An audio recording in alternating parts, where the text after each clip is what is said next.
Assalamu alaikum viewers, you are watching on your channel the legal and political discussion with Zarina Nawaz Kanrani.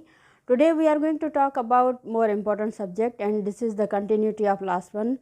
As earlier we discussed about the remand, about the FIR and everything. This is another and the forwarding step towards the trial. So here we are going to discuss about the police report. So many people are confused what is the difference between the challan and the police report. So here I would like to tell you that there is no any difference between the challan and there is no any difference between the police report. Both are the same thing. इन दोनों चीज़ों को हम जो है differentiate नहीं कर सकते, बहुत एक ही चीज़ हैं, बट एक्सप्लेन जो किया गया है पुलिस रिपोर्ट का नाम आ गया है CRPC 173 में, उसको कहा गया है as a police report. While अगर आप पुलिस रूल्स देखेंगे तो वहाँ पर इसको बताया गया है as a challan, but both are the same thing. Even though if you will see in the CRPC में बहुत सारे और जगहों पे भी इसको चालान से ही कहा बुलाया गया है, समझा गया है, पढ़ा गया है. तो ये बहुत पहली बात तो क्लियर होनी चाहिए, challan and the police report is the same thing. अब बात आती है कि ये कब पेश किए जाते हैं और कैसे पेश किए जाते हैं. जो पुलिस रिपोर्ट है वो सबमिट होती है विद इन द 14 डेज़. जब से FIR हुआ है, FIR होने के बाद 14 डेज़ में उस चालान को पेश किया जाता है. अगर चालान कंप्लीट है तो भी पेश किया जाए, अगर चालान कंप्लीट नहीं है तो अनकम्प्लीट चालान को भी 14 डेज़ में ही सबमिट करते हैं. तो इसके साथ मैं आपको ये बता दूं कि ये कौन सबमिट करता है. जब भी FIR होता है, तो मैंने आपको लास्ट टाइम बताई थी कि FIR जब भी होता है तो FIR के आखिर में तफ्तीशी ऑफ़िसर, जो इन्वेस्टिगेशन ऑफ़िसर है, उसका नाम जो है लिखा जाता है कि who is the investigation officer of this case.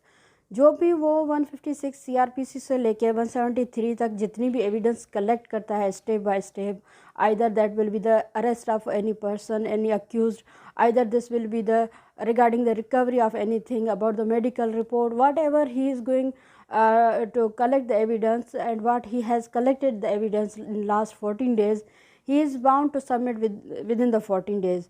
On the अगर उसने 14 days में जमा नहीं करवाई, then what he will to do, तो उसको 3 रोज़ का 3 days मोर जो है अगर कंप्लीट नहीं है तो फिर भी इनको अनकम्प्लीट अपना पुलिस चालान तो उसको जमा करवानी होगी, मगर 3 डेज़ मोर ग्रांट करता है कि विद इन द 17 डेज़ उसका जो कुछ रहता है एविडेंस के हवाले से और वो समझता है कि उसका वेट कर रहे हैं, तो उसको भी वो 3 दिन ज़्यादा लेकर उसको सबमिट करवा सकते हैं. This is about the FIR first information report, and then after उससे शुरू करते हैं टिल द इन्वेस्टिगेशन एंड तक. So the viewers, investigation officer 14 days में जब इन्वेस्टिगेशन कंप्लीट करके लेकर आता है तो सबमिट करता है मजिस्ट्रेट के पास. तो यहाँ मैं इंपॉर्टेंट बात बता दूँ कि he is not going to submit it directly himself. Through the public prosecutor he have to submit the police report. यहाँ पर जो प्रोसिक्यूशन है उसका क्या काम है, पुलिस प्रोसिक्यूशन क्या करते हैं, prosecution will start scrutiny the documents. What kind of the documents are available, which documents are the missing, we are waiting for which documents, that on that basis they are grant the time for more 3 days. तो ये सारा कुछ जो होता है ये through the public prosecutor होता है. पब्लिक प्रोसिक्यूटर को ही जो है डायरेक्ट वो सबमिट करनी होती है बिफोर द मजिस्ट्रेट. यहाँ पर मैं बता दूँ कि अक्सर आपने सुना होगा रिगार्डिंग द क्लासेस ऑफ चालान. तो ये चालान और पुलिस रिपोर्ट के क्लासेस क्या हैं. तो मजिस्ट्रेट जब चालान को अनाउंस करता है, A क्लास में भी अनाउंस करता है, B क्लास में भी अनाउंस करता है, तो C क्लास में भी अनाउंस करता है. तो ABC ये क्या है, जो A क्लास है उसका मतलब ये होता है कि मजिस्ट्रेट जब A क्लास में अनाउंस करता है, इट मीन्स दैट कि जो केस है वो सही है, मगर जो मुजरिम हैं या मुल्ज़मान जो हैं वो मफरूर हैं. तो मफरूर मुल्ज़मान के हिसाब से, और चालान को जब राइट कहते हैं तो इसको A क्लास में कहते हैं. जो B क्लास है जिसमें हम वकील बहुत खुश होते हैं कि हमने केस को B क्लास करवा दिया है. तो ये आपने बहुत सुना होगा, ये फ़ख्र की बात होती है हमारे लिए मोस्टली. तो ये होता है कि आपने टोटली FIR को झूठा साबित कर दिया, और इन्वेस्टिगेशन के हिसाब से या जैसा कि अपने माइंड के हिसाब से ये टोटल जो केस था वो झूठ की बुनियाद पर मबनी था, और इस FIR को ख़त्म कर देते हैं. तो इसको B क्लास कहकर अनाउंस किया जाता है. जो C क्लास है वो इसका मतलब ये होता है कि जो भी शायदी जो गवाह मिले हैं वो अनकम्प्लीट हैं, اور یہ ناقابل دستاندازی پولیس ہے تو اس کو ہم سی کلاس میں چالان کو کہتے ہیں. تو یہ ٹوٹل چالان کے کلاسز تھے.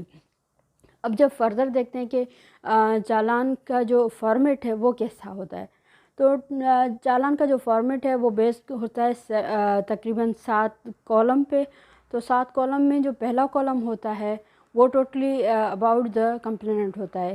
جو مدعی ہوتا ہے وہ کون ہے, اس کا نام کیا ہے, اس کا ریزیڈنس کیا ہے. اس فرسٹ کالم میں تقریباً کمپلیننٹ اور اس سے ریلیٹڈ اس کی انفارمیشن جو ہے پرسنل, اس کا پتہ, فون نمبر, یہ لکھ دیا جاتا ہے. وائل نمبر 2 سے لے کے نمبر 4 تک جو ہے تقریباً جوابدار جو ہوتے ہیں, جو ملزمان کے ہیں, اکیوز پارٹی کے ہیں, اس سے ریلیٹڈ ہے. تو اس میں کالم 2 بہت ہی زیادہ امپورٹنٹ ہے, جس کی بنیاد پہ کیس کو آگے بھی لے کے جاتے ہیں, کیس کو ختم بھی کر دیا جاتا ہے. تو کالم 2 جو ہے اس پہ میں آپ کو بتا رہی ہوں کہ کالم 2 کیا ہے. کالم 2 میں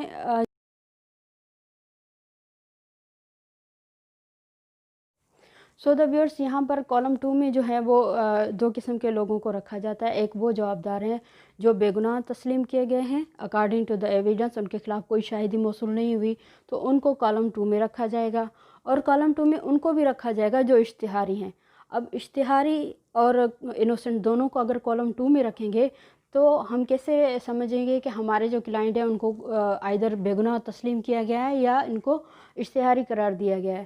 تو اس کا جو طریقہ کار ہے وہ ہے کہ جو اشتہاری ہیں ان کو ہمیشہ ریڈ کلر سے وہ لکھتے ہیں کہ دیز آر دا ایبسکانڈر. ان کا نام, ڈیٹیل, ایڈریس وغیرہ جو کالم 2 میں لکھا جاتا ہے وہ ریڈ پین سے لکھا جاتا ہے, ریڈ انک سے لکھا جاتا ہے.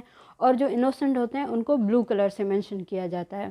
یہاں پر ایک امپورٹنٹ بات آتی ہے, اگر پولیس اوپینین جس کو ہم ایف سی ڈکشٹ کہتے ہیں, north Madhuri Dixit, F C Dixit جو ہوتا ہے اس سے کبھی کبھار سیٹسفائی جج صاحب نہیں ہوتے.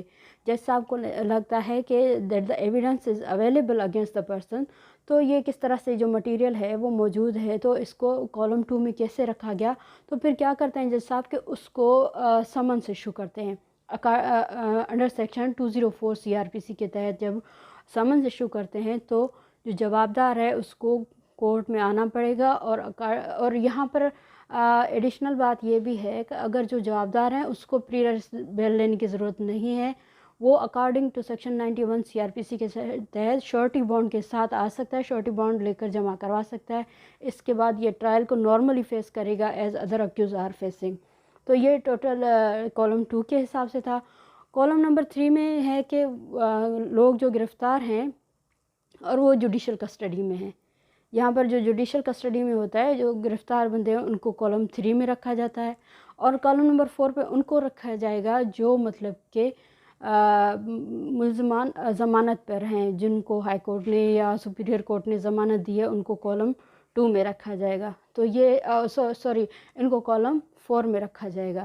تو یہ ٹوٹل 4 تک ہم نے پڑھا. اب 5, 6 اور 7 کیا ہے تو اس کے حوالے سے جانیں گے.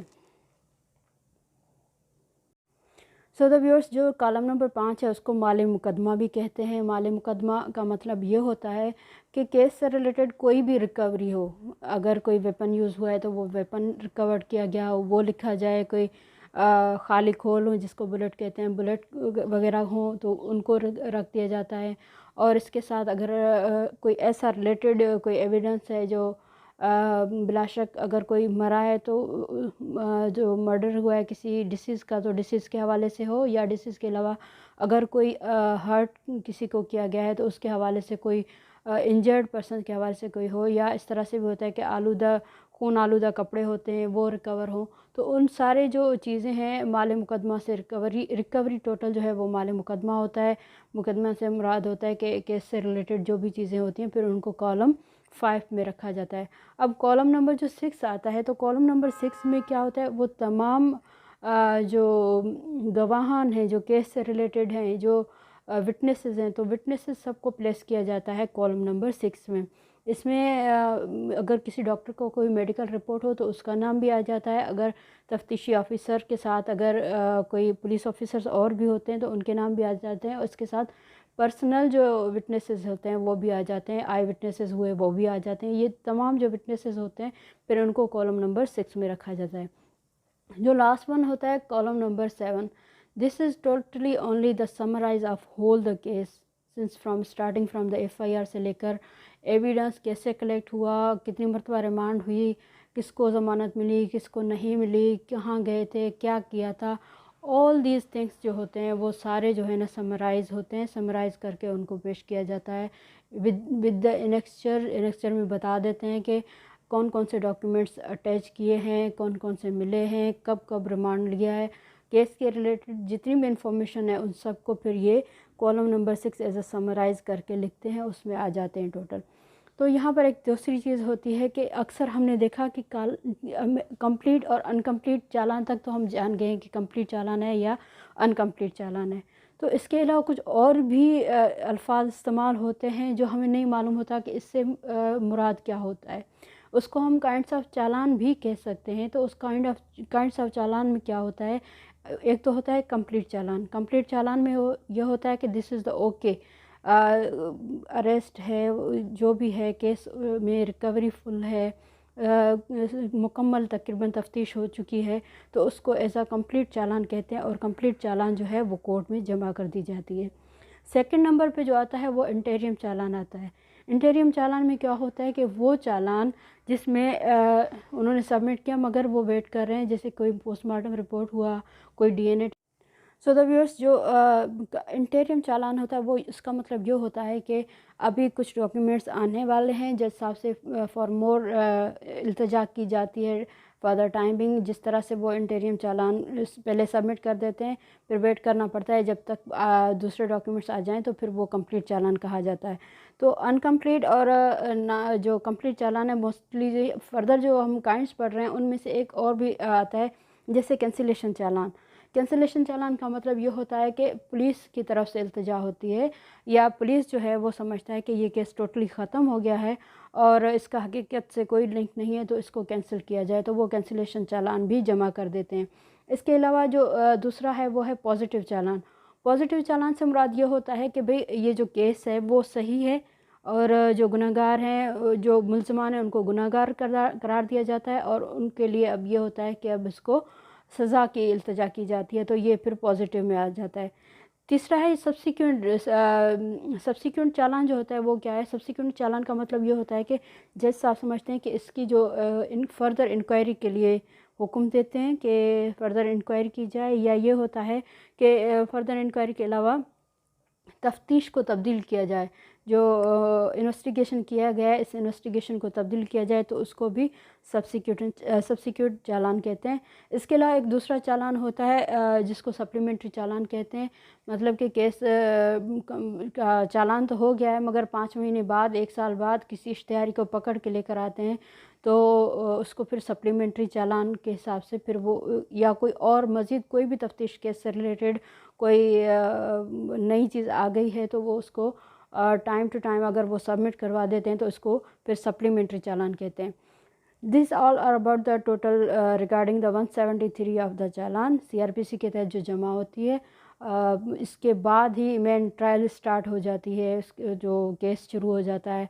यहाँ पर ही कंफर्म हो जाता है कि किसने जो है कौन इसमें इन्वॉल्व है, कौन निकला क्या. ये मेन जो स्टेप है, इसके बाद जो है क्रिमिनल प्रोसीजर कोड का, इसके बाद ट्रायल स्टार्ट हो जाती है कोर्ट की. Thank you so much for watching my channel. अगर आपको कोई क्वेश्चन हो मुझसे पूछने के हवाले से, कोई कंसल्टेंसी चाहिए regarding the law of UAE और पाकिस्तान, तो आप मुझसे कांटेक्ट कर सकते हैं. मेरा फ़ोन नंबर है 0521984159 और इस पे व्हाट्सअप भी है, और मेरा ईमेल एड्रेस है zarinanawaz07@gmail.com. Thank you so much for watching my channel, and please like and subscribe my channel. Thank you so much.